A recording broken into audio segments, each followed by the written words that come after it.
Hey, friend. Welcome to the Hearts Hello Show. This is a space where we stop pretending everything is fine and start telling the truth about what it actually takes to grow. Because the reality is, life will stretch you. It will challenge your mindset, test your character, and reveal the places where what you say you believe and how you actually live don't always match. And that's where the real work begins. So here we talk about authenticity, faith, personal responsibility, relationships, and the internal alignment required to become who you were created to be. So wherever you are right now, take a breath, slow down, and let's have the conversation your heart has been waiting for. What if the thing you've been calling disruption is actually your next promotion in disguise? What if the role shift, the leadership change, the uncomfortable silence in the rooms that once felt secure is not proof that you're losing ground, but proof that the environment is evolving faster than your identity? And what if starting over is not life being hard on you, but life refusing to let you stay small? Today, we're talking about clean slates, not the polished version. No, not the Pinterest one, the real one. The one that shakes your confidence, the one that questions your relevance, the one that forces you to decide whether you're committed to comfort or committed to growth. So, this episode kind of hit me because I think a lot of times, not just personally, but in organizations as well, when things are changing, people's fear tends to creep up. Their anxiety begins to surface from spaces that you didn't even realize that it was there because change is uncomfortable. Let's just even say when you change your routine, when you do something out of the norm, it feels off.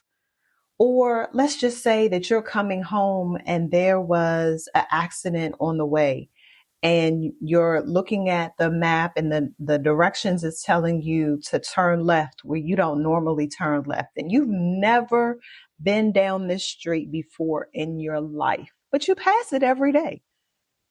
But that's not your norm. You're not used to turning down that street. So you're not sure when you turn if there's going to be an upcoming curve that you didn't know about, if you need to slow down, if there are going to be speed bumps.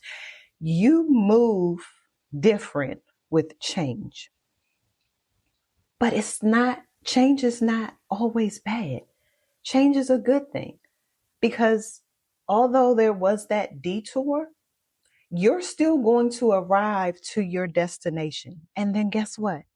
You've learned something different along the way. You've learned that there are multiple ways for you to get home, just in case something happens and you're unsure. You know that if you turn down this street, it will still get you to where you are trying to go.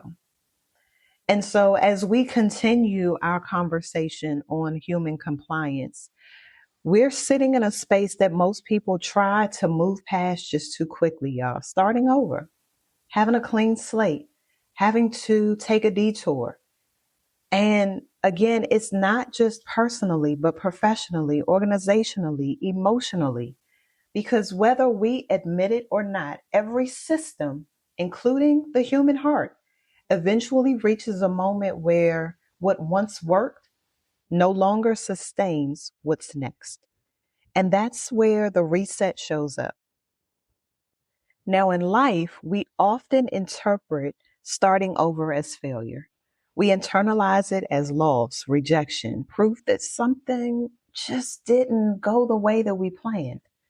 But in business, especially in corporate environments, we see this pattern play out all the time. Someone leaves, new leadership enters, the company is going through an acquisition or something has happened, and suddenly the atmosphere shifts. Roles change, expectations tighten, processes that were once protected gets questioned.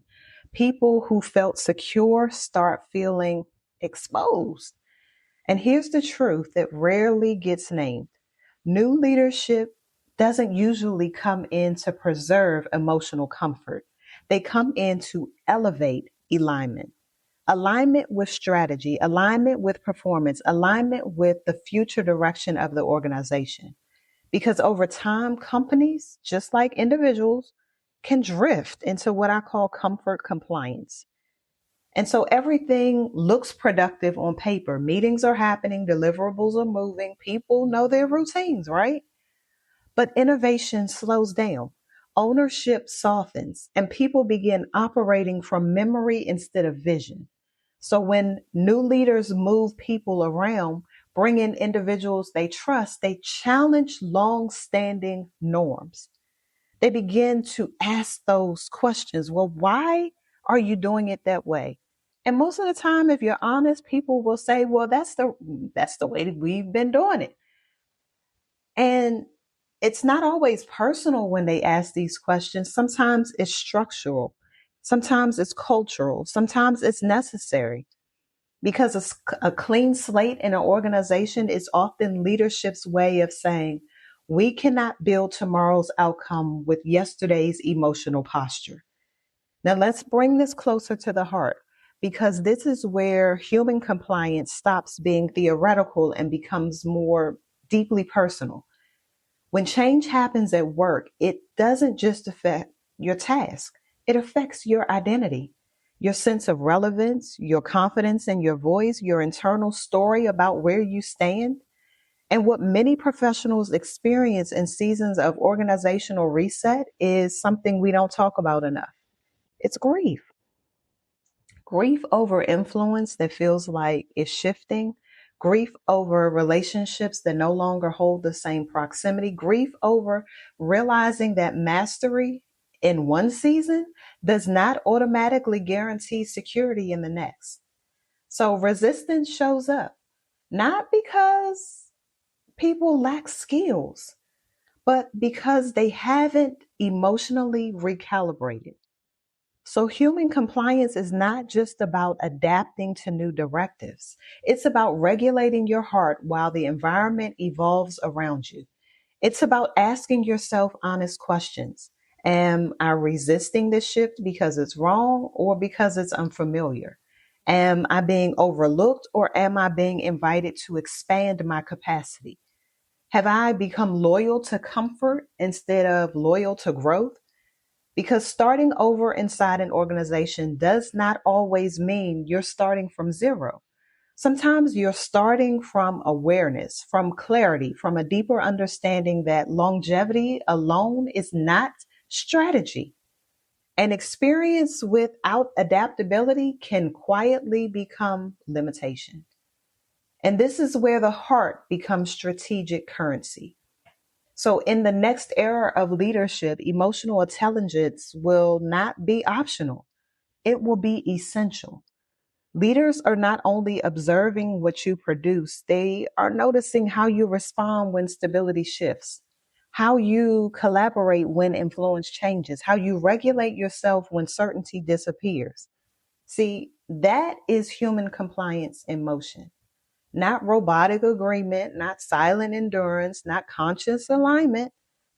So, if you're in a season, personally or professionally, where things feel stripped down, where what was once familiar is no longer guaranteed, where you're being stretched into a new version of yourself, don't rush to recreate the past just to feel safe. Respect the clean slate because sometimes disruption is not destruction, sometimes it is redesign. Sometimes it is the stretching of your internal world so your leadership, your mindset, and your impact can finally match the level you've been asking for. So sit with this today. Are you grieving change or growing through it? Are you defending who you were or preparing for who you are becoming? Because the clean slate does not erase your value, it reveals your readiness. And that is human compliance with a pulse. So, as we move through this week, Pay attention to where life or leadership is asking you to begin again. Not from fear, but from intention. Not from pressure, but from purpose. Stay aware, stay aligned, and let your heart mature at the same pace as your ambition. Until next time. Before you go, sit with this for a moment. Growth doesn't happen because we heard something inspiring. Growth happens when we become honest enough to examine how we're actually showing up in our lives. So take what resonated with you today, reflect on it, and decide what alignment looks like for you. And if this conversation helped you see something differently, share the episode with someone who might need it too. And if you want to stay connected, you can always find me at the Heart's Hello. Until next time, friend, keep choosing truth, keep doing the work, and keep saying hello to your heart.